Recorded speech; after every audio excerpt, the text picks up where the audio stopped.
The second of Mary's 7 sorrows is the flight into Egypt.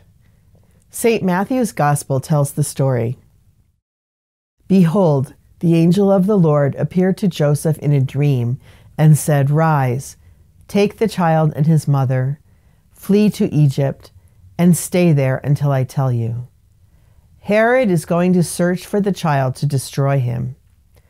Joseph rose and took the child and his mother by night and departed for Egypt. He stayed there until the death of Herod, that what the Lord had said through the prophet might be fulfilled. Out of Egypt I called my son. When Herod realized that he had been deceived by the Magi, he became furious. He ordered the massacre of all the boys in Bethlehem and its vicinity, 2 years old and under, in accordance with the time he had ascertained from the Magi. This mystery gives us a lot to think about.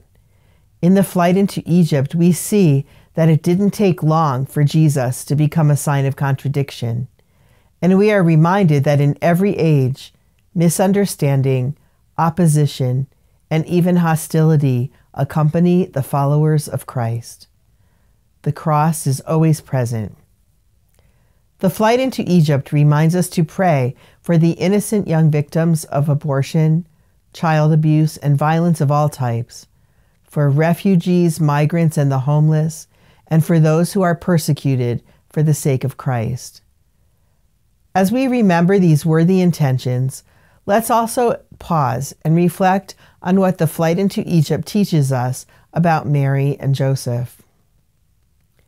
I'm sure the couple had prepared a safe and comfortable home where they expected to raise their son.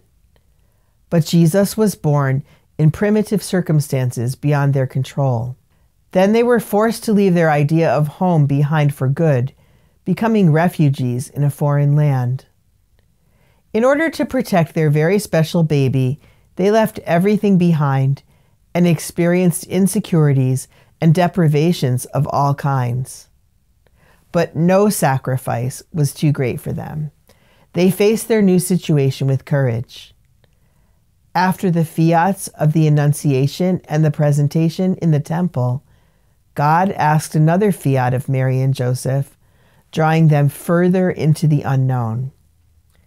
It struck me that Mary and Joseph are great examples of putting out into the deep. Last year's Synod Fathers wrote to young people, "Mission is a sure target for life's journey, but not a satellite navigation system which lays out the whole route in advance. Freedom always entails a dimension of risk." Many pages in the Gospel portray Jesus inviting us to be daring, to put out into the deep, to pass from the logic of following commandments to that of generous and unconditional gift, without concealing the requirement to take up one's cross. He is radical. He gives all, and he asks all. He gives a love that is total and asks for an undivided heart. Something we notice in working with young people is that for some, discernment never seems to end. We call them perpetual discerners. I attended a vocation talk recently where the speaker, a theology professor, recognized this tendency and emphasized that vocational discernment is not meant to go on indefinitely. It should come to a definite end with a committed yes that leads to action. I thought that was very good advice. This is what Mary and Joseph did, isn't it? Each time they received a message from an angel, they sprang into action. In the flight into Egypt, they traveled light in order to hold Jesus close to their hearts.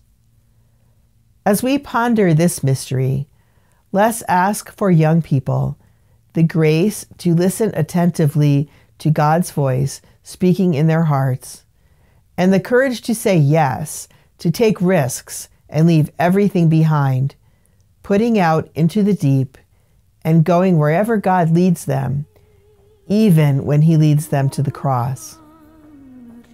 Let's also ask for young people the grace of compassion and empathy for for those who are suffering in any way, especially for those who have been wounded by abortion, for migrants and refugees who find their dignity ignored, for the homeless, and anyone who is vulnerable before the inhumane attitudes of our throwaway culture.